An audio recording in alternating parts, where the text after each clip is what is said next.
Dos hermanos huérfanos encuentran a una mujer herida y abandonada detrás del panteón, justo donde enterraron a su propia madre. Al acogerla, descubren que fue traicionada por sus propios hijos, quienes la dejaron ahí para que muriera. Sin saberlo, los muchachos se convierten en el inicio de una lucha por la justicia que sacudirá a todo el pueblo. Si esta historia te interesó, no te olvides de suscribirte a nuestro canal y dinos desde qué ciudad nos estás viendo. Continuamos. Te prometo que esta será la mejor historia que escucharás en tu vida. San Miguel de Allende despertaba lentamente aquella mañana de junio, envuelta en una densa neblina que subía del valle y cubría las iglesias barrocas como un velo de misterio. Las calles empedradas aún guardaban el rocío de la noche, y la campana de la parroquia de San Miguel Arcángel resonaba solitaria, marcando las 6 de la mañana con su voz grave y melancólica. En la síntope pequeña casa de adobe en la colonia La Palmita, Mateo y Miguel se despertaron incluso antes de que sonara la campana. Los gemelos de 12 años tenían el sueño ligero desde que su madre se había ido 3 meses atrás, llevada por una enfermedad que consumió sus fuerzas poco a poco. Ahora vivían con su abuela Benita, una mujer de 60 y tantos años, de manos encallecidas de tanto lavar ajeno, pero con un corazón inmenso que abrazaba a sus nietos con la fuerza de quien no permite que la tristeza venza. Mateo era el más callado de los dos. Tenía los ojos profundos, como si siempre estuviera pensando en algo lejano, y cargaba un cuaderno viejo bajo el brazo a donde quiera que fuera. Escribía cosas que nunca le mostraba a nadie, palabras que solo él entendía, intentando darle sentido al mundo que parecía tan injusto. Miguel, por otro lado, era el que se movía, el que hablaba, el que intentaba mantener la vida en movimiento. Ayudaba a la abuela con las tareas de la casa, cargaba los bultos de ropa limpia para devolver a las señoras y siempre intentaba arrancarle una sonrisa a su hermano. Aquella mañana, la abuela, Benita, los despertó a los dos con voz suave pero firme. Hoy era día de llevarle flores a la tumba de su mamá. Era un ritual que ella insistía en mantener, no por obligación, sino por amor y respeto. Los niños se arreglaron en silencio, se pusieron las camisas remendadas que la abuela había planchado la víspera y caminaron juntos por las calles aún desiertas de San Miguel de Allende. El panteón quedaba en la parte alta de la ciudad, en un lugar donde el viento soplaba fuerte y la vista alcanzaba los cerros cubiertos por la vegetación de la sierra. Era un lugar bonito a su manera, pero también melancólico. Las cruces de hierro y las lápidas de mármol se mezclaban con las tumbas sencillas de ladrillos pintados de blanco. La neblina lo volvía todo aún más irreal, como si aquel fuera un lugar entre el mundo de los vivos y el de los recuerdos. Los niños caminaban uno al lado del otro, cada uno cargando un ramito de flores silvestres que la abuela había cortado en el patio. Eran margaritas, siempre vivas, y algunos botones de rosa que se empeñaban en florecer, incluso en el invierno del Bajío. El silencio entre ellos no era incómodo. Era el silencio de quienes comparten el mismo dolor y no necesitan palabras para entenderse. Cuando llegaron a la tumba de su madre, un simple sepulcro de cemento con una cruz de madera donde el nombre de ella estaba grabado a mano, Mateo se arrodilló y colocó las flores con cuidado. Miguel se quedó de pie, tomado de la mano de su hermano, y murmuró una oración que la abuela les había enseñado. No era un rezo aprendido de un libro, sino palabras sencillas pidiendo protección, pidiendo fuerza, pidiendo que su mamá estuviera en paz donde quiera que estuviese. Se quedaron allí por unos minutos, en silencio, hasta que el frío de la mañana empezó a calar, y Miguel codeó a su hermano suavemente, indicando que ya era hora de irse. Mateo asintió. Se limpió las lágrimas que insistían en correr, y los dos comenzaron a bajar por el sendero de piedras que llevaba al portón de hierro del panteón. Fue entonces que lo oyeron. Un quejido bajo, casi imperceptible, que venía de algún lugar cercano al muro de piedra que dividía el panteón de la Sierra Tupida. Mateo se detuvo primero, frunciendo el ceño y mirando a su alrededor. Miguel también lo oyó y se giró en dirección al sonido. Al principio pensaron que era el viento, pero el quejido se repitió, más nítido esta vez, cargado de dolor y desesperación. Los niños se miraron, dudando. Esa parte del panteón era evitada por los vecinos. Decían que estaba embrujada, que pasaban cosas raras por allí, que era mejor no acercarse después de que se metiera el sol. Pero era de mañana, y la curiosidad, mezclada con una inquietud que ninguno de los dos podía explicar, hizo que siguieran en dirección al sonido.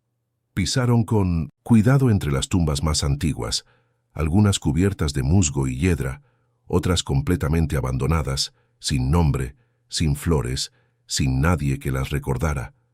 El quejido se hizo más fuerte, y entonces, al rodear un mausoleo de cantera agrietado por el tiempo, la vieron. Una mujer, anciana, caída en el suelo húmedo, entre hojas secas y ramas retorcidas, la ropa rasgada, el rostro marcado por moretones, las muñecas y los tobillos con marcas profundas de cuerdas que aún estaban amarradas a su alrededor, flojas, como si alguien hubiera intentado soltarla a las pris MN y se hubiera rendido a la mitad. El cabello blanco estaba sucio de tierra, y ella temblaba con los ojos entrecerrados, apenas logrando mantenerse consciente. Mateo sintió que el corazón se le aceleraba. Miguel dio un paso atrás, asustado, pero enseguida volvió, jalando a su hermano de la manga de la camisa. «¿Qué hacemos?», preguntó Miguel con la voz temblorosa. Mateo no respondió de inmediato. Se quedó mirando a la mujer, el estado en que se encontraba, y sintió una mezcla de miedo y compasión que le oprimió el pecho. Aquella mujer necesitaba ayuda. No importaba quién fuera o cómo hubiera llegado allí. Estaba sufriendo, y ellos no podían simplemente irse y fingir que no habían visto nada. «Vamos a ayudarla», dijo Mateo, con la voz firme a pesar del miedo. Miguel asintió, y los dos se acercaron despacio. Mateo se arrodilló junto a la mujer y comenzó a desatar las cuerdas que aún le sujetaban las muñecas. Le temblaban las manos, pero no se detuvo. Miguel corrió hasta la entrada del panteón, donde había una llave de agua, y regresó con la botella que habían traído, ofreciéndosela a los labios agrietados de la anciana.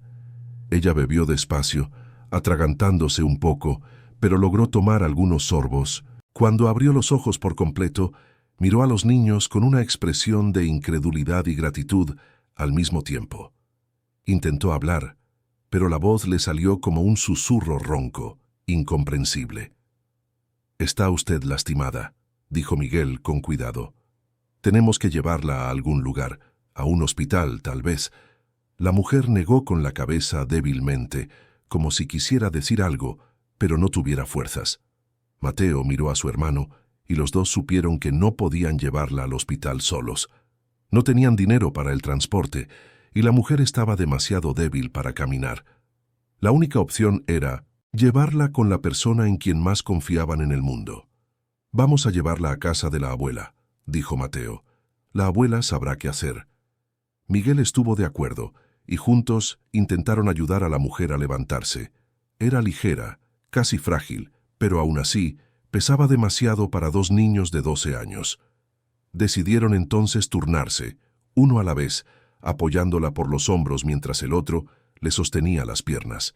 Fue difícil, tardado, y varias veces tuvieron que detenerse a descansar. Pero no se rindieron. El camino de regreso a casa de la abuela Benita fue largo. Las calles de San Miguel de Allende estaban más transitadas ahora, y algunas personas se detenían a mirar, curiosas y desconfiadas. Pero nadie ofreció ayuda. Nadie preguntó qué estaba pasando. Era como si la pobreza de los niños y el estado de la mujer fueran motivos suficientes para voltear la cara y seguir de largo. Cuando finalmente llegaron a la casa, jadeando y cansados, la abuela Benita estaba en el patio, tendiendo ropa en el tendedero. Al ver a sus nietos cargando a una mujer desconocida, soltó todo y corrió hacia ellos, con los ojos desorbitados de preocupación. «Dios mío santo, ¿qué pasó?», preguntó ayudando a los niños a sostener a la mujer. «La encontramos en el panteón, abuela», explicó Miguel todavía sin aliento. «Estaba amarrada, lastimada. No podíamos dejarla ahí». Benita miró a la mujer, las marcas en su rostro, la ropa rasgada, y entendió de inmediato la gravedad de la situación. Sin hacer más preguntas, guió a los niños hacia el interior de la casa y juntos acostaron a la anciana en el único colchón disponible, que estaba en el cuartito del fondo. Con manos firmes y cuidadosas, Benita comenzó a limpiar las heridas de la mujer. Usó agua, tibia, trapos limpios y un poco de alcohol que guardaba para emergencias. Los niños se quedaron parados en la puerta, observando en silencio, todavía procesando lo que había sucedido. La mujer se quejó en voz baja mientras Benita le limpiaba un corte más profundo en la frente, pero no protestó. Cuando las heridas estuvieron limpias y cubiertas con vendajes improvisados, Benita preparó un té de hierbas calmantes y ayudó a la mujer a beberlo. Poco a poco, la anciana comenzó a recuperar un poco las fuerzas. Se quedó en silencio por un rato, solo respirando lentamente, con los ojos cerrados, como si estuviera reuniendo valor para hablar. Benita se sentó al lado de la cama, con las manos en el regazo, esperando pacientemente. Los niños también esperaron, sentados en el suelo, recargados en la pared.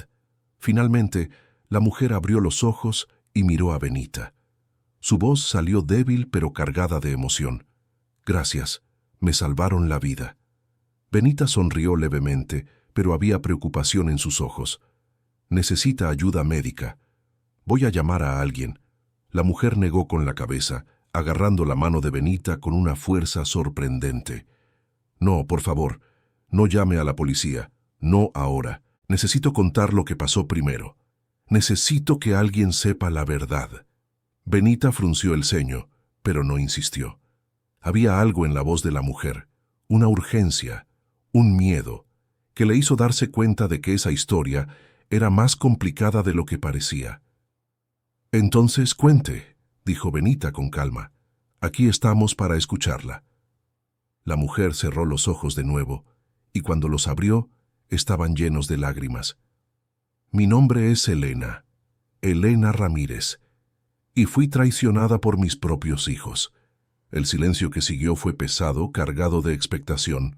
Los niños se acercaron, sentándose en el suelo junto a la cama. Benita apretó la mano de Elena, animándola a continuar. Elena respiró hondo y comenzó a contar su historia. Dijo que era viuda desde hacía 10 años, que tenía 3 hijos y que, en los últimos meses, se había dado cuenta de que algo andaba mal. Los hijos, que siempre habían sido distantes, comenzaron a visitarla con más frecuencia. Al principio pensó que era un cariño tardío, un deseo de acercarse, pero pronto se dio cuenta de que el interés era otro.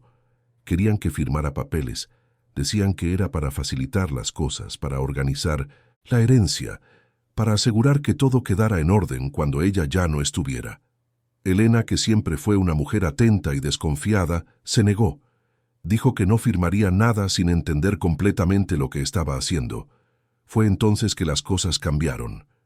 Los hijos comenzaron a tratarla mal, a hacer comentarios crueles sobre su edad, sobre su capacidad para cuidarse sola. Decían que se le estaban olvidando las cosas, que ya no estaba en condiciones de administrar sus propios bienes. Elena sabía que no era verdad, pero se dio cuenta de que estaban construyendo una narrativa, preparando el terreno para algo peor. Y entonces, hacía unos días, se la llevaron de su casa. Dijeron que irían a un lugar tranquilo, donde podría descansar. Elena desconfió, pero fue. Pensaba que, en el fondo, todavía podía confiar en ellos. Al fin y al cabo, eran sus hijos. Pero en el camino se detuvieron en un lugar aislado, y fue allí donde todo sucedió.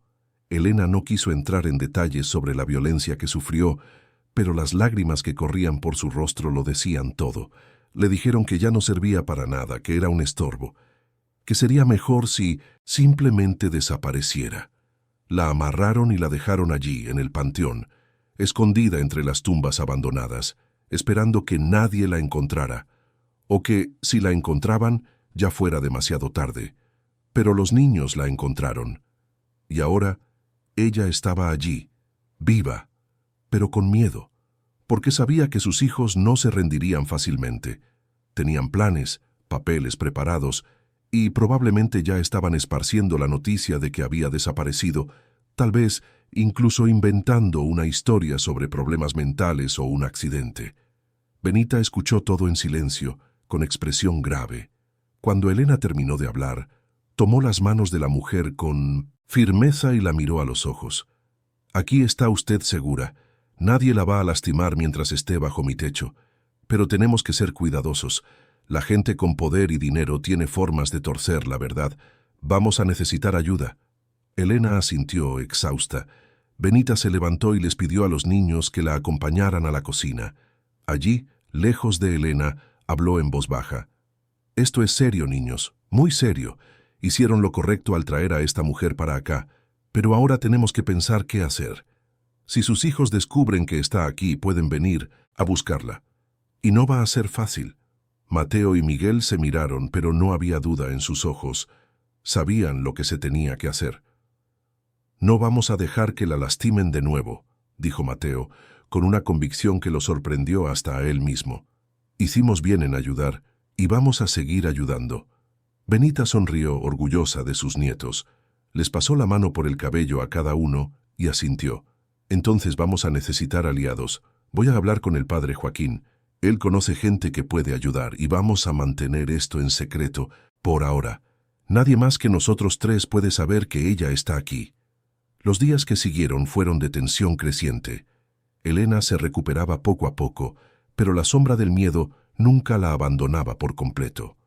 Benita mantuvo a la mujer escondida, preparándole comidas sencillas y asegurándose de que tuviera todo lo necesario para fortalecerse. Mientras tanto, en la ciudad, los rumores comenzaron a circular. Decían que una mujer rica de Querétaro había desaparecido, que la familia estaba desesperada, que estaban ofreciendo una recompensa por cualquier información. Los comentarios se esparcían rápidamente y Benita sabía que era cuestión de tiempo hasta que alguien comenzara a hacer preguntas más directas. Una tarde, Mateo regresó del mercado con una expresión preocupada. Había escuchado a dos mujeres hablando sobre la desaparición. Decían que la tal señora estaba confundida, que tenía problemas mentales, que probablemente se había perdido y estaba en peligro. La narrativa se estaba construyendo con cuidado y era convincente. Benita escuchó todo en silencio y luego fue al cuarto donde descansaba Elena. Le contó lo que estaba pasando afuera y la expresión de la mujer se ensombreció. «Están haciendo exactamente lo que imaginé. Me están pintando como una vieja senil, que no sabe lo que hace. Y si me encuentran van a decir que ellos me rescataron, que estoy delirando, que nada de lo que digo es verdad». Benita se cruzó de brazos pensativa. «Entonces tenemos que asegurarnos de que, cuando vengan, y van a venir, tengamos pruebas, testigos, gente que crea en su palabra». Elena asintió, pero el miedo seguía ahí, profundamente arraigado. Benita sabía que debían actuar rápido. A la mañana siguiente, Benita fue a la parroquia de San Miguel Arcángel y habló con el padre Joaquín, un hombre de mediana edad de voz mansa y corazón justo. Le contó la historia de Elena sin omitir detalles y le pidió ayuda. El padre Joaquín escuchó todo con atención y cuando Benita terminó, asintió lentamente. «Conozco a alguien que puede ayudar. Una trabajadora social que se ocupa de casos de violencia contra personas mayores. Me pondré en contacto con ella. Pero tenemos que ser rápidos. Si esta mujer dice la verdad, y yo creo que sí, entonces estamos lidiando con algo muy grave». Benita le dio las gracias y regresó a casa con un poco más de esperanza. Pero sabía que la batalla apenas comenzaba. Esa misma tarde, mientras ayudaba a Elena a sentarse en la silla de la cocina para tomar un té, escuchó golpes en la puerta. El corazón se le disparó. Miró a los niños que también se pusieron tensos y luego fue hacia la puerta despacio. Abrió solo una rendija y vio a un hombre bien vestido de traje oscuro, corbata, zapatos lustrados. Él sonrió, pero la sonrisa no le llegó a los ojos. «Buenas tardes. Estoy buscando a una señora que desapareció hace unos días. Doña Elena Ramírez. ¿Por casualidad usted tiene alguna información sobre ella?» Benita sintió que se le helaba la sangre, pero mantuvo una expresión neutra. «No, no tengo. ¿Por qué cree que yo sabría?» El hombre inclinó la cabeza ligeramente, con la sonrisa todavía ahí, pero fría. Oí decir que usted es conocida por ayudar a la gente, y pensé que, tal vez, alguien la había buscado. La familia está muy preocupada. Doña Elena no está bien de salud mental, ¿sabe? Necesita cuidados. Benita sujetó la puerta con más fuerza, pero no mostró vacilación. Si llego a saber algo, le aviso. Pero hasta ahora no he visto nada. El hombre la estudió por un momento que pareció eterno, como si intentara leer más allá de sus palabras. Entonces, finalmente, asintió y le entregó una tarjeta. En caso de que vea o escuche algo, por favor, póngase en contacto. La familia estaría muy agradecida. Benita tomó la tarjeta y cerró la puerta despacio. En cuanto el hombre se alejó, recargó la espalda en la puerta y soltó el aire que estaba conteniendo. Mateo y Miguel aparecieron en el pasillo, con los ojos muy abiertos. «Él sabe», dijo Mateo. «Sospecha». Benita asintió, guardando la tarjeta en el bolsillo de su delantal. «Sí, y ahora todo se complica más. Pero no vamos a echarnos para atrás. Vamos a proteger a Elena, cueste lo que cueste». Y así, en esa pequeña casa en la colonia La Palmita, en San Miguel de Allende, una batalla silenciosa comenzó a gestarse. De un lado, una mujer anciana traicionada por sus propios hijos. Del otro, una abuela y 2 niños huérfanos, armados solo con compasión y valentía. Y entre ellos, una verdad que necesitaba salir a la luz, sin importar cuántas mentiras intentaran sofocarla. Los días siguientes estuvieron marcados por una tensión que flotaba en el aire como la misma neblina que cubría San Miguel de Allende todas las mañanas. Benita mantenía su rutina de siempre, lavando ropa, planchando, entregando los bultos limpios y perfumados a las señoras, pero ahora cada paso fuera de casa era calculado. Cada mirada que recibía en la calle parecía cargar un cuestionamiento silencioso, una desconfianza no expresada. Elena se recuperaba despacio, al menos físicamente. Los moretones en su rostro comenzaban a desvanecerse, pasando del morado intenso a tonos amarillentos y verdosos. Las marcas de las cuerdas en sus muñecas y tobillos todavía estaban allí, profundas, como cicatrices que tardarían en borrarse. Pero lo que más le preocupaba a Benita era el estado emocional de la mujer. Elena tenía pesadillas todas las noches, se despertaba sobresaltada, con los ojos desorbitados, buscando algo o a alguien que no estaba allí. Y cuando despertaba, le tomaba unos segundos recordar dónde estaba, darse cuenta de que estaba a salvo. Mateo y Miguel se turnaban para hacerle compañía. Mateo, con su forma de ser callada, se sentaba junto a la cama y leía en voz baja pasajes del único libro que tenían en casa, una Biblia vieja que había pertenecido a su madre. No eran precisamente historias alegres, pero Elena parecía encontrar consuelo en las palabras, en la voz tranquila del niño, en la presencia silenciosa que le decía que no estaba sola. Miguel, por su parte, intentaba arrancarle alguna sonrisa. Le contaba historias graciosas sobre cosas que pasaban en la escuela, sobre el perro del vecino que vivía escapándose y regresando con gallinas en el hocico, sobre la vez que él y Mateo intentaron hacer un pastel y casi incendian la cocina. Elena se reía, una risa débil, pero sincera, y aquello era como un bálsamo para todos en la casa. Fue al tercer día de la visita del hombre de traje que apareció el Tuncentuncentos, padre Joaquín acompañado de una mujer. Era alta, de unos 40 y tantos años, con el cabello recogido en un chongo firme, lentes de armazón delgado y una expresión seria pero amable. Vestía una blusa de vestir blanca y un pantalón negro sencillo, y cargaba un portafolio de piel bajo el brazo. «Benita, ella es Luciana Torres», presentó el padre Joaquín. «Es trabajadora social y se especializa en casos de violencia doméstica y contra personas mayores. Le conté sobre la situación de doña Elena y se ofreció a ayudar». Luciana le extendió la mano a Benita, quien la estrechó con firmeza. Había algo en la postura de esa mujer que transmitía confianza, una seriedad profesional que al mismo tiempo no era fría. Sé que la situación es delicada, dijo Luciana, entrando a la casa con el padre. Pero debemos actuar con cautela. Si doña Elena realmente fue víctima de violencia por parte de sus hijos, y todo indica que sí, entonces estamos lidiando con un caso grave, y la gente con recursos económicos, como parece ser el caso, suele tener abogados, contactos, influencias. Necesitamos construir un caso sólido. Benita los guió hasta el cuarto donde descansaba Elena. La mujer estaba sentada en la cama, con la espalda apoyada en almohadas improvisadas, las manos temblorosas sosteniendo una taza de té. Cuando vio al padre Joaquín, se relajó un poco. Pero cuando sus ojos se encontraron con los de Luciana, hubo vacilación. «Doña Elena», dijo el padre Joaquín con amabilidad, «ella es Luciana. Vino para ayudarla. Puede confiar en ella». Elena estudió a la trabajadora social por un momento y luego asintió despacio. Luciana se acercó, jaló una silla y se sentó junto a la cama. Abrió el portafolio y sacó una pluma y un bloc de notas.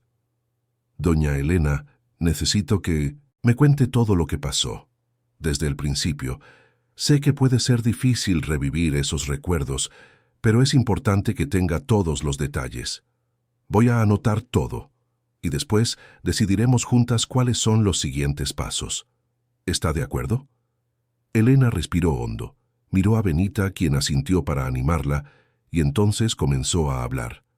Contó todo de nuevo, pero esta vez con más detalles. Habló de cómo sus hijos comenzaron a visitarla con más frecuencia meses atrás, siempre llevando papeles para que firmara, siempre insistiendo en que era por su bien, para facilitar las cosas. Elena tenía una propiedad grande en Querétaro, además de inversiones y algunos ahorros. No era extremadamente rica, pero tenía lo suficiente para vivir cómodamente y dejar algo de herencia. Cuando se negó a firmar los papeles sin entender completamente lo que estaba haciendo, los hijos cambiaron. Empezaron a tratarla con desprecio, a hacer comentarios sobre su edad, sobre cómo se le estaban olvidando las cosas, cómo estaba confundida. Elena sabía que no era así. Siempre había sido una mujer lúcida, organizada, con la mente ágil. Pero los hijos querían sembrar la idea de que estaba perdiendo sus facultades mentales. Y lo hicieron frente a vecinos, a conocidos, creando una narrativa que podría ser usada en su contra en el futuro. Y entonces llegó el día en que se la llevaron. Dijeron que era para un paseo, a un lugar tranquilo donde podría descansar. Elena, ingenuamente, les creyó. Todavía tenía la esperanza de que, en el fondo, sus hijos se preocupaban por ella. Pero cuando se detuvieron en una carretera aislada, lejos de todo, la verdad salió a la luz. Aquí Elena hizo una pausa. Las lágrimas comenzaron a correr y necesitó unos minutos para recomponerse. Luciana no la apresuró. Esperó pacientemente, anotando lo que ya le había dicho, dándole tiempo para que la mujer encontrara fuerzas para continuar. Me dijeron que era un estorbo, que ya no servía para nada, que sería mejor si simplemente desapareciera. Y entonces me amarraron. Les supliqué. Les dije que eran mis hijos, que los amaba, que no entendía por qué estaban haciendo eso, pero no me escucharon. O no quisieron escuchar. Me trajeron hasta ese panteón. Me aventaron ahí como si fuera basura y se fueron. La voz de Elena se quebró y se cubrió el rostro con las manos. Benita se acercó y le puso una mano en el hombro, en silencio. Luciana cerró los ojos por un momento, absorbiendo el peso de esas palabras, y luego volvió a escribir. «Doña Elena, necesito que me diga los nombres de sus hijos, y si es posible, cualquier información sobre dónde viven, dónde trabajan, cualquier cosa que pueda ser útil». Elena asintió y le dio los nombres. Carlos, el mayor, un abogado exitoso en Querétaro. Renata, la de en medio, casada con un empresario, vivía una vida cómoda sin necesidad de trabajar. Y Ricardo, el menor, que administraba un negocio de consultoría. Todos bien establecidos, todos con recursos, todos con una reputación que cuidar. Luciana anotó todo, y luego pidió permiso para fotografiar las marcas en el cuerpo de Elena. La mujer dudó, pero aceptó. Luciana documentó cada moretón, cada marca de cuerda, cada rasguño, con una cámara pequeña y discreta. Todo sería usado como evidencia. Ahora tenemos que pensar en su seguridad. Si sus hijos descubren que está aquí, podrían intentar algo. Voy a contactar a un abogado de confianza, alguien que maneja casos de violencia familiar, y voy a registrar todo esto oficialmente. Pero hasta entonces es importante que usted permanezca aquí, escondida. ¿Está de acuerdo? Elena asintió exhausta. Luciana se levantó, guardó las notas y la cámara en el portafolio y miró a Benita. Usted está haciendo algo muy valiente al proteger a doña Elena, pero necesito que sepa que puede haber consecuencias. Si su familia tiene influencias, podrían intentar complicarle las cosas a usted también. ¿Está segura de que quiere continuar? Benita no dudó ni un segundo. Lo estoy. No voy a abandonar a esta mujer. Necesita ayuda, y se la voy a dar.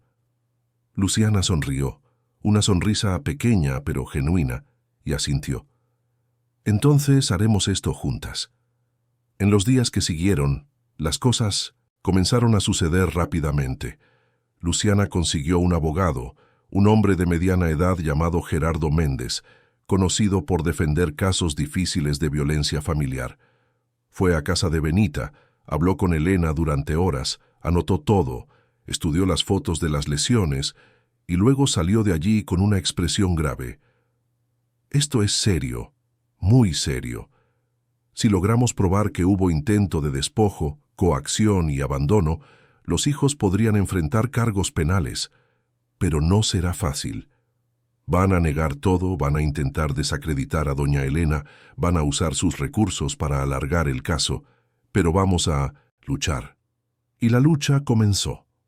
Gerardo levantó una denuncia en el Ministerio Público, adjuntó las fotos, la declaración de Elena y el testimonio de los niños que habían encontrado a la mujer en ese estado. Luciana también abrió un expediente en el DIF, pidiendo protección para Elena e investigación sobre la conducta de los hijos. Pero, como era de esperarse, la reacción no tardó en llegar. 2 días después, los periódicos de Querétaro publicaron una nota sobre la desaparición de Elena Ramírez. El artículo decía que sufría de problemas de memoria, que había salido de casa desorientada y que la familia la estaba buscando desesperadamente. Incluso había una foto antigua de Elena sonriendo junto a sus 3 hijos, todos abrazados, la imagen perfecta de una familia feliz. Benita leyó el artículo y sintió que la rabia le subía, pero mantuvo la calma. Sabía que eso era parte de la estrategia de los hijos de Elena, construir una narrativa que los favoreciera, que los pintara como víctimas preocupadas y a Elena como una mujer confundida que necesitaba ser rescatada. Pero la verdad tenía sus propias armas. Gerardo, el abogado, consiguió una orden para que Elena fuera examinada por un médico independiente, alguien sin vínculos con la familia. El examen confirmó que estaba en plenas facultades mentales, lúcida, coherente, y que las lesiones en su cuerpo eran consistentes con el relato de violencia que había dado. Con eso en mano, Gerardo interpuso una demanda contra los hijos de Elena, acusándolos de intento de despojo, coacción y abandono de persona. La noticia llegó rápidamente a los hijos y la reacción fue inmediata. A la mañana siguiente, 3 autos se detuvieron frente a la casa de Benita. De ellos bajaron Carlos, Renata y Ricardo, acompañados de un abogado y de 2 hombres que parecían guardaespaldas.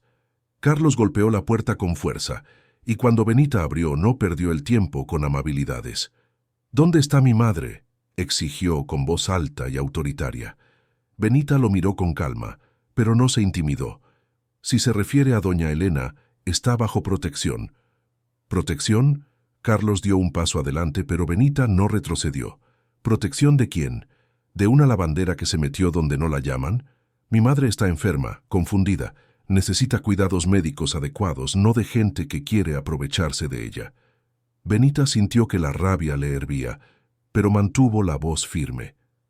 Doña Elena no, está confundida. Está perfectamente lúcida y contó todo lo que ustedes le hicieron. todo. Carlos abrió la boca para responder, pero su hermana, Renata, le puso una mano en el brazo, pidiéndole cautela. Miró a Benita con una expresión más controlada, pero no menos fría. «Usted no sabe nada. Mi madre ha estado teniendo delirios, inventando historias. Necesita tratamiento, y nosotros, como sus hijos, tenemos el derecho de cuidarla». Benita se cruzó de brazos. «Doña Elena no irá a ningún lado con ustedes. Ahora tiene un abogado y testigos. Si quieren hablar con ella, tendrán que hacerlo de la forma correcta, en presencia de las autoridades». Ricardo, el menor, que hasta entonces se había mantenido en silencio, dio un paso al frente. Había algo peligroso en su mirada.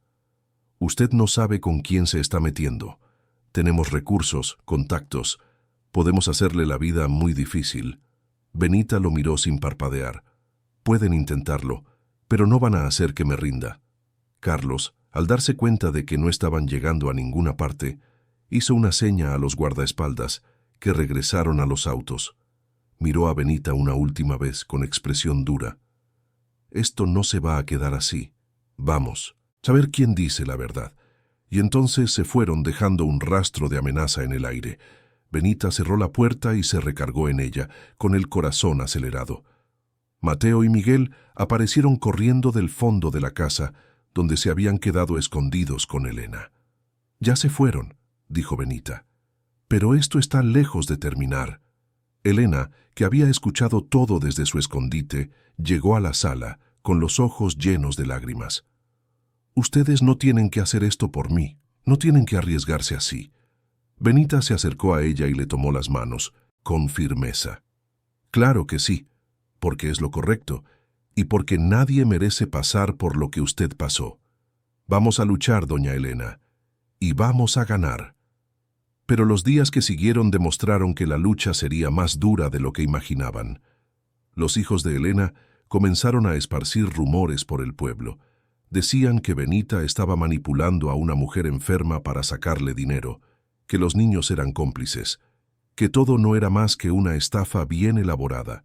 La gente, que antes saludaba a Benita con respeto, ahora la miraba con desconfianza.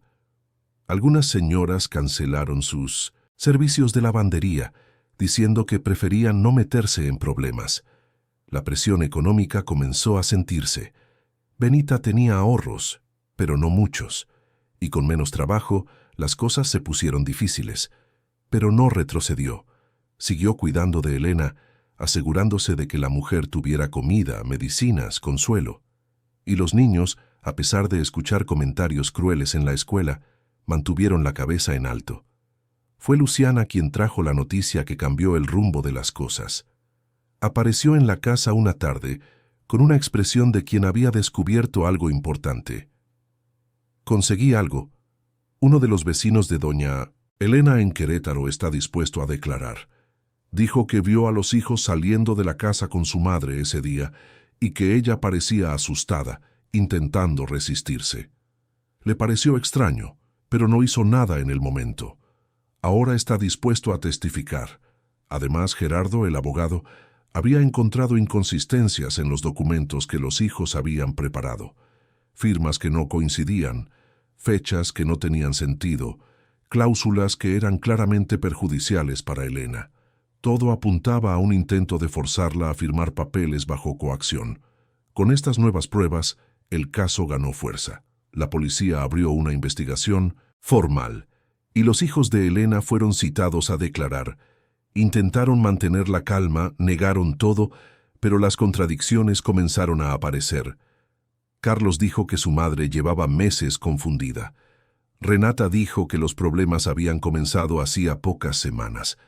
Ricardo afirmó que nunca hubo ningún tipo de coacción, pero los documentos decían lo contrario. Y entonces llegó el momento crucial. Elena fue citada a declarar. Benita, Luciana y Gerardo la acompañaron al Ministerio Público. La mujer estaba nerviosa, le temblaban las manos, pero había determinación en sus ojos. No iba a dejar que sus hijos se salieran con la suya. La declaración duró horas. Elena contó todo desde el principio, sin omitir detalles. Habló de cómo sus hijos cambiaron, de las amenazas veladas, del día en que se la llevaron y la abandonaron. Su voz se quebró varias veces, las lágrimas cayeron, pero no se detuvo. Continuó hasta el final. Cuando salió del Ministerio Público, estaba exhausta, pero también aliviada. Por primera vez en mucho tiempo, sintió que su voz había sido escuchada, que alguien finalmente le creía. De vuelta en casa de Benita, Elena se sentó a la mesa de la cocina y aceptó el té que la mujer le ofreció. Mateo y Miguel se sentaron a su lado en silencio, ofreciendo solo su presencia y compañía. Y allí, en esa casa sencilla, en esa cocina pequeña, Elena sintió algo que no sentía desde hacía mucho tiempo. Paz. No era perfecta, no era permanente, pero estaba allí, y eso por ahora era suficiente. Las semanas que siguieron a la declaración de Elena fueron de una espera angustiante. La investigación avanzaba lentamente, como suele suceder cuando hay personas influyentes involucradas. Los hijos de Elena contrataron a uno de los abogados más caros de Querétaro, un hombre conocido por su habilidad para convertir a culpables en víctimas, a través de argumentos bien construidos y lagunas en la ley. Mientras tanto, en San Miguel de Allende, la vida de Benita y los niños había cambiado por completo. La casa que antes era solo de ellos, ahora albergaba a Elena, y esa presencia, aunque inicialmente fue motivo de preocupación, poco a poco se fue volviendo natural. Elena ayudaba en lo que podía, doblaba ropa lavada, preparaba tés, les contaba a los niños historias de cuando era joven. Había en ella una delicadeza que no había sido quebrantada por la crueldad de sus hijos, una bondad que insistía en existir a pesar de todo. Mateo, en especial, había creado un vínculo fuerte con Elena. Pasaba horas a su lado, escuchando sus historias, haciéndole preguntas sobre el pasado. La mujer hablaba del esposo que había perdido, de cómo era la vida antes de que todo se derrumbara, de los sueños que tuvo y los que aún le gustaría cumplir. Y Mateo, con su manera de ser callada y observadora, lo absorbía todo, anotando de vez en cuando en el cuaderno viejo que siempre llevaba consigo. Miguel, por su parte, había asumido el papel de protector. Vigilaba a quien pasaba por la calle, desconfiando de cualquier movimiento extraño. Acompañaba a su abuela cuando salía de compras, siempre atento, siempre listo para actuar si algo sucedía. Benita veía en sus nietos una madurez que no debería estar allí, no a esa edad, pero también veía fuerza, y eso la llenaba de orgullo. Un día, el padre Joaquín apareció en la casa con noticias. Su expresión era seria, pero había un brillo en sus ojos que indicaba esperanza. «Tengo novedades». Luciana consiguió otra testigo, una empleada que trabajó en casa de doña Elena durante años. Dijo que siempre supo que los hijos maltrataban a su madre, pero tenía miedo de hablar. Ahora está dispuesta a testificar, y más aún, tiene registros, mensajes de texto, audios, cosas que los hijos dijeron frente a ella, pensando que una empleada no tendría importancia. Elena se cubrió la boca con las manos, con los ojos llenos de lágrimas.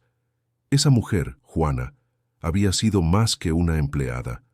Era una amiga, alguien en quien Elena confiaba, y saber que estaba dispuesta a exponerse, a arriesgar su propia seguridad para ayudarla, fue abrumador. Juana siempre fue buena conmigo, siempre, pero nunca pensé que guardara pruebas. Ella tiene familia, tiene hijos que criar. No quiero que se perjudique por mi culpa. El padre Joaquín se acercó y tomó la mano de Elena con amabilidad.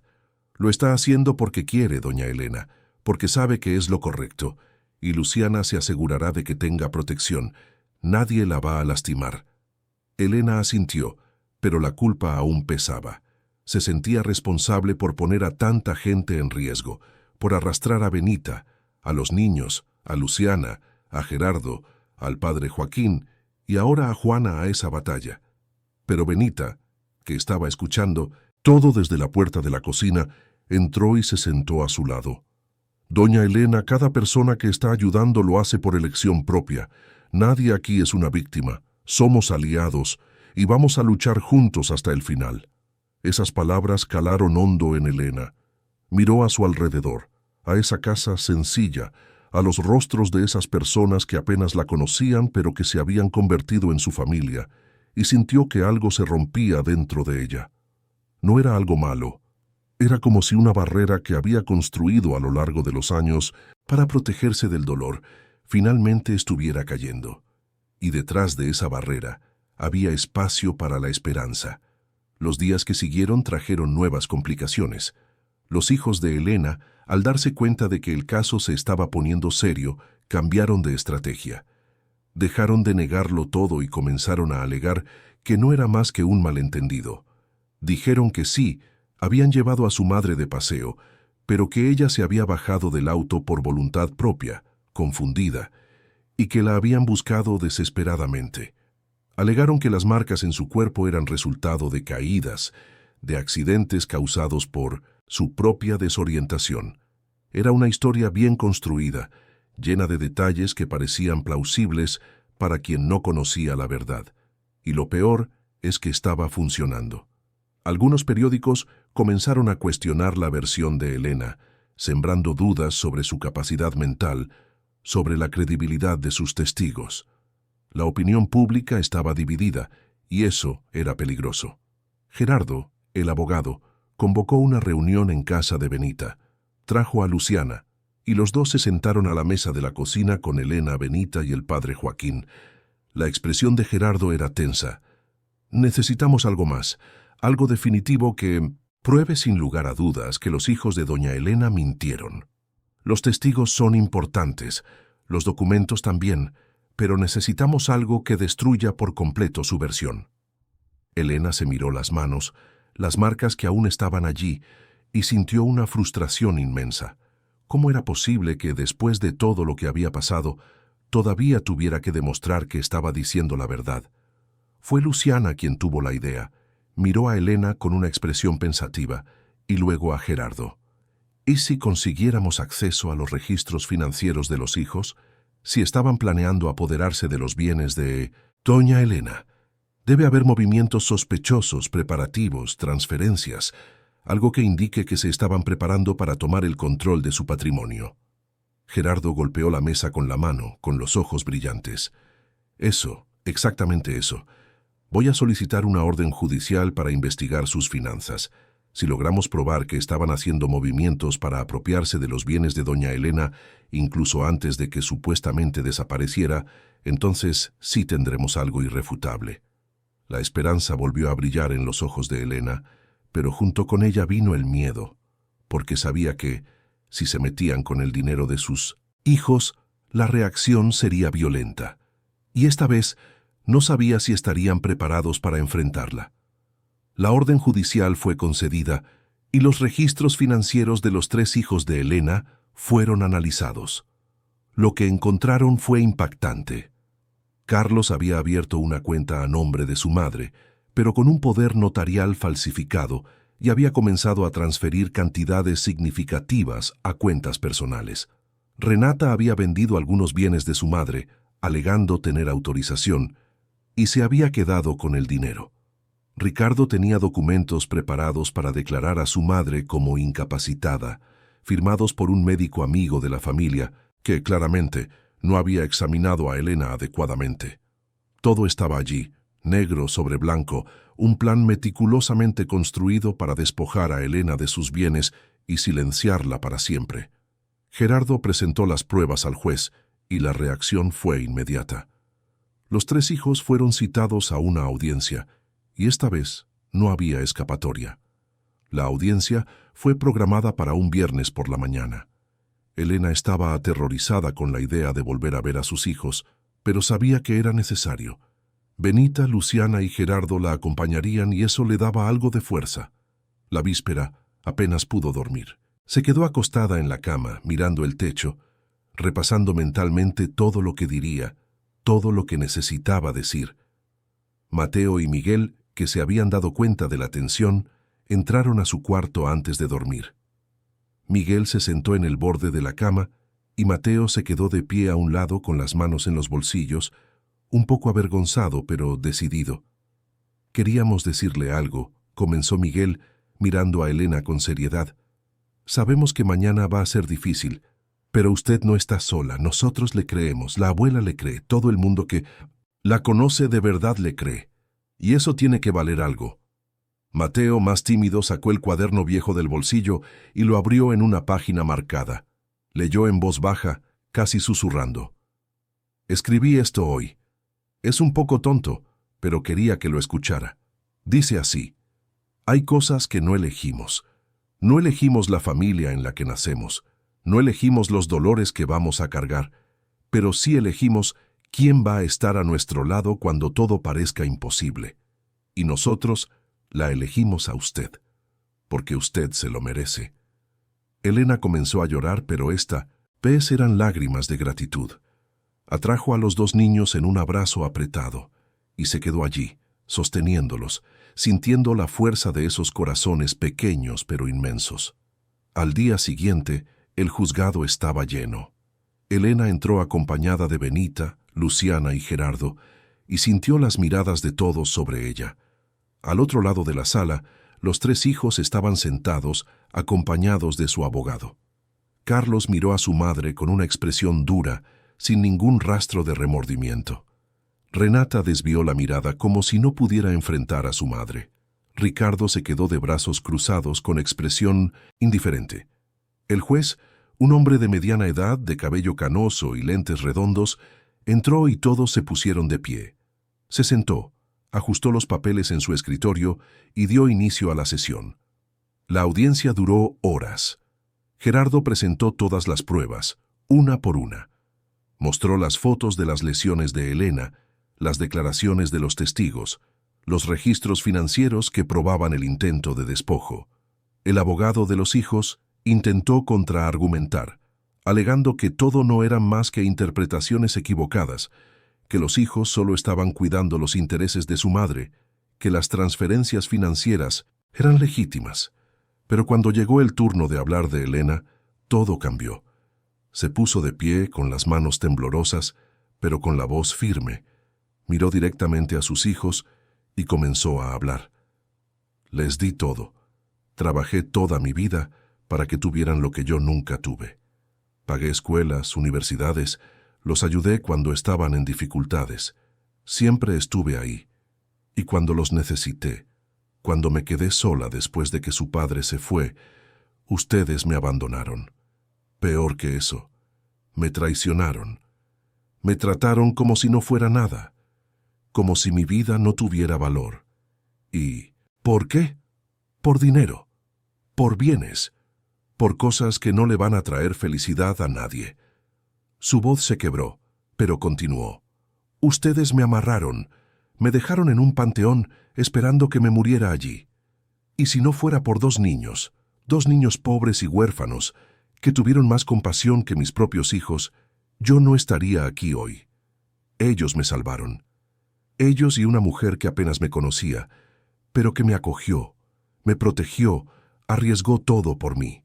Y ustedes, mis hijos, mis propios hijos, me desecharon como basura. Elena miró al juez, con las lágrimas, corriendo libremente ahora. No quiero venganza, quiero justicia. Quiero que respondan por lo que hicieron. Y quiero que esto sirva de ejemplo, para que ninguna otra persona mayor pase por lo que yo pasé. El silencio en la sala era absoluto. Hasta el abogado de los hijos parecía sin palabras. El juez miró a Carlos, Renata y Ricardo y les preguntó si tenían algo que decir. Carlos abrió la boca, pero no le salió nada. Renata comenzó a llorar, pero no era un llanto de arrepentimiento. Era el llanto de quien ha sido descubierto. Ricardo solo negó con la cabeza, diciendo que no tenía nada que declarar. El juez entonces se levantó y dijo que analizaría todas las pruebas y daría su veredicto en breve. La audiencia concluyó y Elena salió de allí exhausta, pero también aliviada. Había dicho todo lo que necesitaba decir. Había mirado a sus hijos a los ojos y les había demostrado que ya no era la mujer frágil que ellos pensaban que podían controlar. De vuelta en San Miguel de Allende, Elena se sentó en el patio de la casa de Benita, mirando el cielo que comenzaba a oscurecer. Los niños jugaban con el perro del vecino, y Benita estaba en la cocina preparando la cena. Era una escena sencilla, cotidiana, pero para Elena lo era todo. Era paz, era seguridad, era amor. Esa noche, mientras todos cenaban juntos alrededor de la mesa, Elena hizo una pregunta que llevaba días dándole vueltas. «Benita, ¿por qué lo hiciste?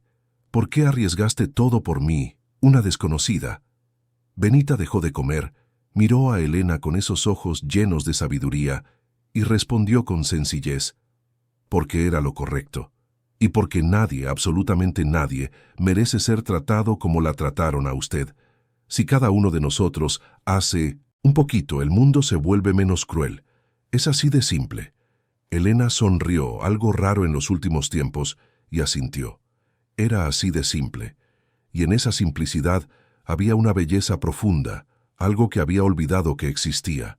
Los días que siguieron fueron de espera, pero esta vez era una espera diferente.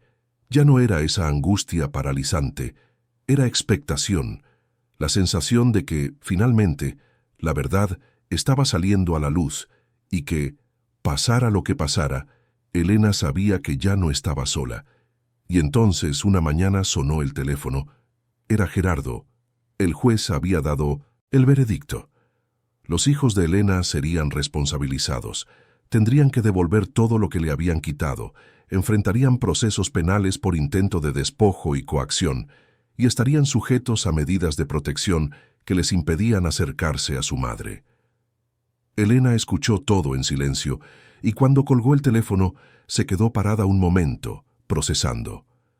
Luego, lentamente, una sonrisa comenzó a formarse. No era una sonrisa de victoria, era una sonrisa de alivio, de liberación. Después de tanto tiempo cargando ese peso, finalmente podía respirar. Benita y los niños celebraron, pero de forma contenida, con respeto. Sabían que aquello no borraba el dolor que Elena había sentido, pero era un paso importante hacia la sanación.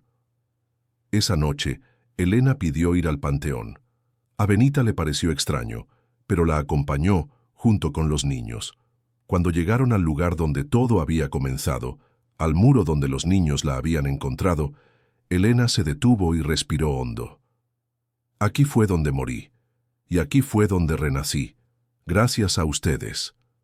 Se giró hacia Mateo y Miguel, y les tomó las manos a ambos. «Ustedes me salvaron, de una forma que va más allá de lo físico. Me devolvieron la fe en la humanidad, y por eso les estaré eternamente agradecida». Mateo, siempre callado, miró a Elena y dijo con voz firme: «Solo hicimos lo correcto, como siempre nos enseñó la abuela». Y en ese momento, allí en ese panteón cubierto de neblina, mientras el viento frío soplaba y las estrellas comenzaban a aparecer en el cielo, Elena entendió que la familia no es solo sangre. La familia es quien está a tu lado cuando el mundo se derrumba. Es quien te levanta cuando te caes. Es quien cree en ti cuando nadie más lo hace. Y ella había encontrado eso allí, en esa pequeña casa en la colonia La Palmita, con esas personas sencillas y generosas que cambiaron su vida para siempre. Los meses que siguieron al veredicto fueron de una transformación silenciosa, pero profunda. Elena, que por tanto tiempo había vivido en la sombra del miedo y la traición, comenzó a reconstruirse. No fue un proceso rápido ni fácil. Había días en que el peso del pasado regresaba con fuerza, días en que las pesadillas volvían y se despertaba en pánico, buscando cuerdas imaginarias alrededor de sus muñecas. Pero poco a poco, con la ayuda de Benita, de los niños y de toda la red de apoyo que se había formado a su alrededor, fue encontrando la fuerza para seguir adelante. La primera gran decisión que Elena tomó fue no regresar a Querétaro. Su antigua casa, ese lugar que un día había sido su hogar, ahora estaba manchado por recuerdos dolorosos. Además, sus hijos, aunque condenados y con una orden de restricción, todavía vivían en la ciudad, y su presencia, incluso a la distancia, era un fantasma que Elena ya no quería cargar. Así que decidió quedarse en San Miguel de Allende, cerca de las personas que realmente se preocupaban por ella. Con parte de los recursos que logró recuperar, Elena compró una casita sencilla en la colonia La Palmita, a pocas cuadras de la casa de Benita. No era nada lujoso, pero era suyo, conquistado con dignidad, un símbolo de un nuevo comienzo. La casa tenía un pequeño patio donde comenzó a plantar flores, las mismas flores silvestres que los niños habían llevado a la tumba de su madre aquella mañana neblinosa que lo cambió todo. Margaritas, siempre vivas, rosas que insistían en florecer incluso en el invierno del Bajío. Benita ayudó a Elena a instalarse, llevándole muebles, usados pero todavía en buen estado, cortinas que ella misma cosió e incluso algunos cuadros sencillos para alegrar las paredes. Los niños también participaron, cargando cajas, pintando paredes, organizando todo con un cuidado que revelaba el cariño que sentían por esa mujer que de alguna manera se había convertido en parte de su familia. Cuando todo estuvo listo, Elena los invitó a todos a cenar. Fue la primera vez que cocinaba en su nueva casa y preparó una comida abundante, llena de platillos típicos mexicanos que había aprendido a hacer a lo largo de su vida. Había mole con pollo, arroz rojo, frijoles de la olla y un pan de elote que salió del horno perfumando toda la casa. Benita, Mateo, Miguel, el padre Joaquín, Luciana, Gerardo e incluso Juana, la exempleada que había testificado a favor de Elena, estaban allí, reunidos alrededor de la mesa. Fue una noche de gratitud y alegría. Las conversaciones fluían naturalmente, entremezcladas con risas e historias. Elena miraba a su alrededor, a esos rostros, y sentía que el corazón se le desbordaba. Esas personas, venidas de lugares diferentes, con historias diferentes, se habían unido por una causa común, la búsqueda de la justicia y la dignidad humana. Y ahora allí estaban, ya no como aliados en una batalla, sino como familia. Cuando sirvieron el postre, Elena se levantó y pidió la atención de todos. Su voz, que meses atrás era apenas un susurro débil, ahora sonaba firme y llena de emoción. Quiero agradecerles a cada uno de ustedes. No tengo palabras para expresar lo que hicieron por mí. Me devolvieron la vida, la dignidad, la esperanza, y más que eso, me mostraron que todavía existe la bondad en el mundo. Incluso cuando todo parece perdido, yo estaba lista para rendirme, para aceptar que mi vida ya no tenía valor. Pero ustedes me demostraron lo contrario, y por eso les estaré eternamente agradecida. Hubo lágrimas, abrazos y un silencio respetuoso que dijo más de lo que cualquier palabra podría decir. Benita, siempre sabia, levantó su taza de café e hizo un brindis sencillo pero profundo. Que nunca se nos olvide que el amor es más fuerte que cualquier odio, y que la compasión es el arma más poderosa que tenemos. Todos levantaron sus tazas y repitieron las palabras, sellando ese momento como algo que quedaría guardado para siempre. Con el paso de los meses, Elena se fue integrando cada vez más a la comunidad de San Miguel de Allende. Comenzó a frecuentar la iglesia, donde el padre Joaquín siempre la recibía con una sonrisa acogedora. Participaba en las misas, en los eventos comunitarios, y poco a poco fue siendo reconocida no como la mujer que fue víctima de una tragedia, sino como alguien que la había superado y que ahora estaba dispuesta a ayudar a otros. Fue entonces que surgió la idea del proyecto social. Una tarde, mientras conversaba con Luciana, Elena mencionó que le gustaría hacer algo en retribución por todo lo que había recibido. Luciana, siempre práctica y llena de ideas, sugirió que crearan un centro de apoyo para mujeres mayores en situación de vulnerabilidad, un lugar donde pudieran encontrar acogida, orientación jurídica, apoyo psicológico y una red de protección. A Elena le encantó la idea y se dedicó en cuerpo y alma a hacerla realidad.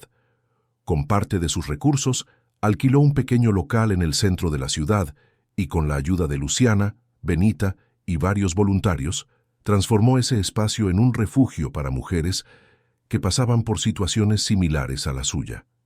El centro ofrecía desde atención con trabajadoras sociales hasta talleres de artesanía, círculos de conversación e incluso clases de alfabetización para aquellas que nunca tuvieron la oportunidad de estudiar.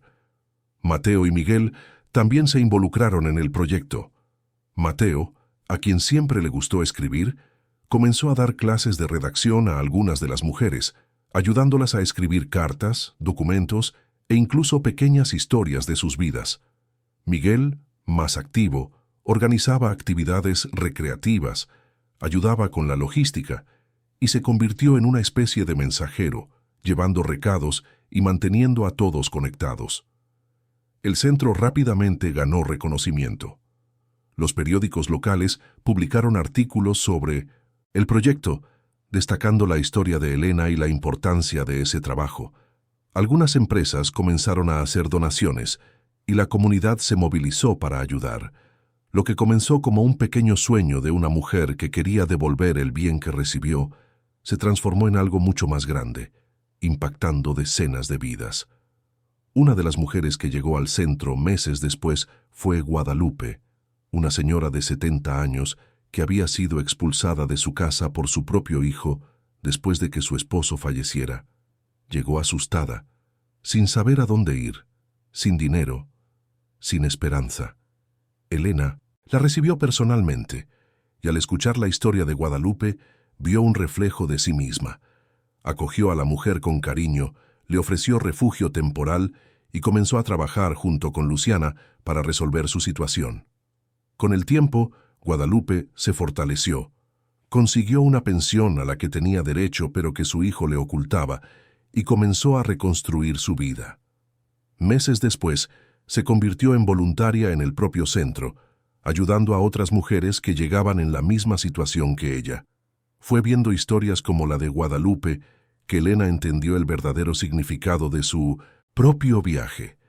No había sido salvada solo para vivir en paz, había sido salvada para ser un instrumento de salvación para otras personas, y eso le daba un nuevo propósito a su vida, un propósito que iba mucho más allá de sí misma. Mientras tanto, la relación entre Elena y la familia de Benita continuaba fortaleciéndose. Mateo y Miguel pasaban casi todos los días en su casa, ayudando en lo que fuera necesario, pero también solo para estar cerca, para conversar, para compartir el día a día. Elena se convirtió en una figura materna para ellos, llenando un vacío que la pérdida de su madre había dejado. No es que reemplazara a su madre, eso era imposible, pero ocupaba un espacio nuevo, igualmente importante y lleno de amor. Mateo, que siempre fue reservado, comenzó a abrirse más.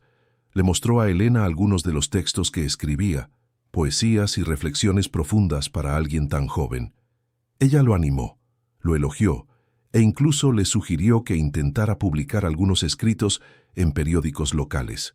Con el tiempo, Mateo ganó confianza, y sus textos comenzaron a aparecer en pequeñas columnas, siempre con temas de esperanza, superación y amor al prójimo. Miguel, por su parte, descubrió un talento para tratar con la gente. Era carismático, divertido y tenía una increíble capacidad para hacer que cualquiera se sintiera bienvenido.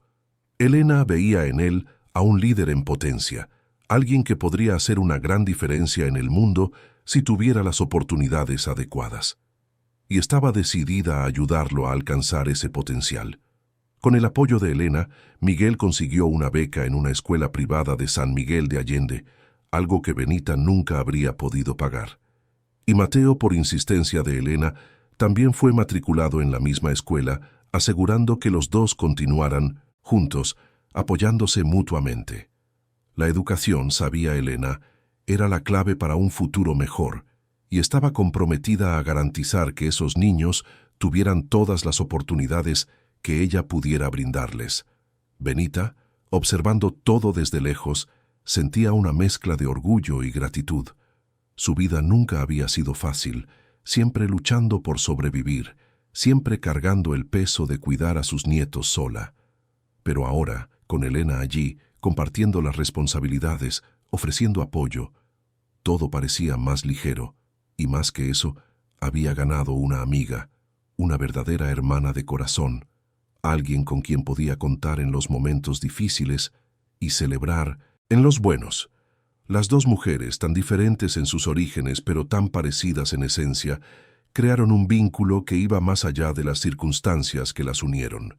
Tomaban café juntas todas las mañanas, conversaban de todo y de nada, se reían de las pequeñas cosas de la vida y se apoyaban mutuamente cuando la nostalgia o la tristeza aparecían. Cierto día, mientras estaban sentadas en el patio de Elena, observando a los niños jugar con el perro, Benita hizo una pregunta que llevaba tiempo dándole vueltas. «Elena, ¿alguna vez ha pensado en perdonar a sus hijos?» Elena se quedó en silencio por un largo momento, con los ojos fijos en las flores que se mecían con el viento. Luego, con voz tranquila pero cargada de emoción, respondió: «Perdonar no significa olvidar, Benita, y no significa volver a confiar. Sí, los perdoné, porque cargar con rencor solo me lastimaría más a mí. Pero eso no cambia lo que hicieron. Ellos eligieron su camino, y yo elegí el mío. Y mi camino está aquí, con ustedes, con la gente que realmente se preocupa por mí. En cuanto a ellos, espero que algún día encuentren paz, pero eso ya no depende de mí». Benita asintió entendiendo perfectamente. El perdón es un proceso personal, y cada quien lo maneja a su manera. Lo importante era que Elena había encontrado la paz, y eso era todo lo que importaba. Los años fueron pasando, y la vida en San Miguel de Allende seguía su ritmo tranquilo pero lleno de significado. Mateo se graduó de la preparatoria con honores, ganó una beca completa para estudiar periodismo en una universidad pública y se convirtió en un escritor respetado, siempre abordando temas de justicia social y derechos humanos. Miguel, por su parte, se dedicó al área de trabajo social, siguiendo los pasos de Luciana, y se convirtió en un defensor incansable de causas relacionadas con personas mayores y niños en situación de vulnerabilidad. Benita continuó lavando ajeno, pero ahora con menos presión económica, ya que Elena siempre se aseguraba de ayudar. Las dos envejecieron juntas lado a lado, compartiendo alegrías y tristezas, celebrando logros y enfrentando desafíos. El centro de apoyo creado por Elena se expandió, ganando reconocimiento estatal e incluso nacional. Otras ciudades comenzaron a replicar el modelo, creando sus propias redes de protección para mujeres mayores. Y todo eso había comenzado allí, en esa pequeña ciudad histórica, con la valentía de una mujer que se negó a aceptar la injusticia y con la compasión de gente sencilla que vio más allá de las apariencias. En un día especial, 10 años después de aquella mañana neblinosa en el Panteón, Elena organizó una ceremonia en el centro de apoyo. Era para honrar a todas las personas que habían sido parte de su viaje de reconstrucción. Benita, ya con el cabello completamente blanco, pero aún firme y llena de energía, estaba allí. Mateo y Miguel, ahora ya hombres, también estaban presentes. El padre Joaquín, Luciana, Gerardo, Juana y tantas otras personas que habían sido tocadas por esa historia. Elena subió al pequeño escenario improvisado y con la voz emocionada comenzó a hablar. Hace 10 años, yo estaba perdida. Pensaba que mi vida se había acabado, que ya no tenía valor, que a nadie le importaba. Pero entonces 2 niños me encontraron. 2 niños que no tenían nada, pero que tenían todo lo que realmente importa.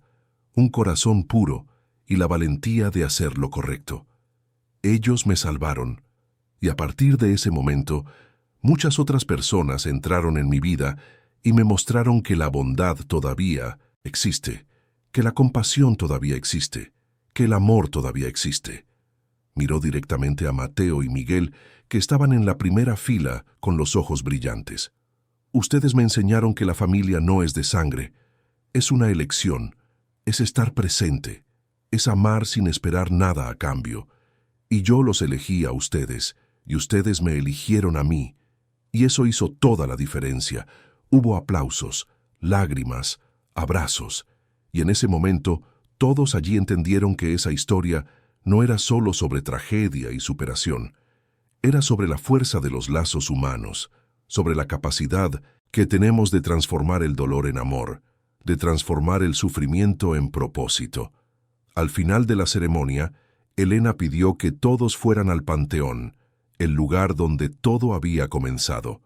Era una caminata simbólica, un regreso al punto de partida, pero ahora con un significado completamente diferente. Cuando llegaron al muro donde los niños la habían encontrado, Elena se arrodilló y plantó un rosal. Era un símbolo de vida naciendo donde antes solo había dolor. «Este es el lugar donde morí», dijo con la voz firme.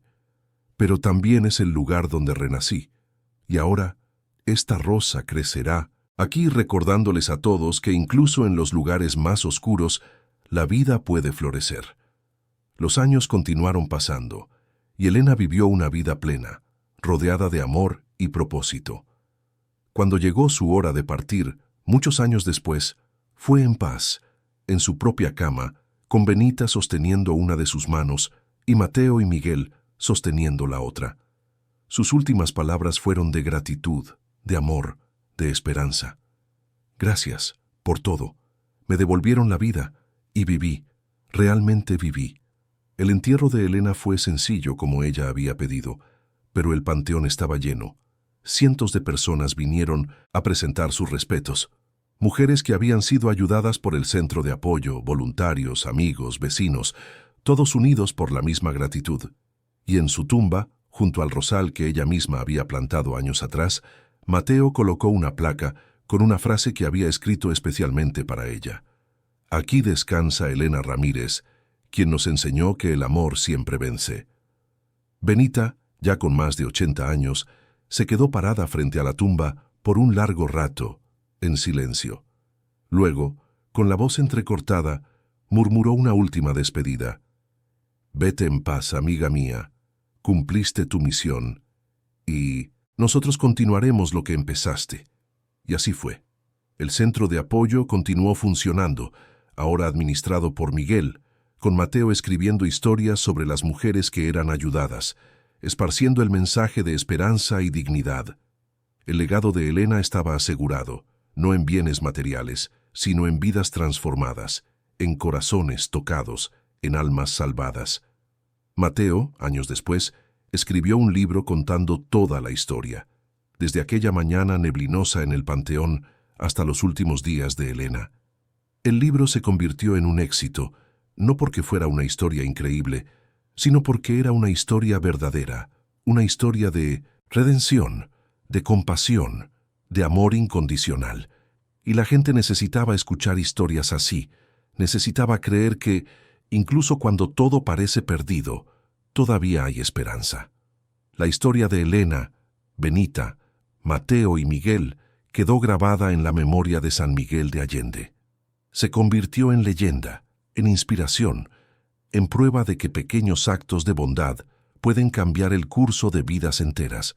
Y siempre que alguien pasaba por el panteón y veía aquel rosal florecido, recordaba que allí, en ese lugar de memorias y despedidas, también había nacido una historia de amor y un nuevo comienzo. Porque al final de cuentas, todos somos salvados por alguien en algún momento de nuestras vidas, y todos tenemos el poder de salvar a alguien también. Basta con tener ojos para ver, corazón para sentir y valentía para actuar.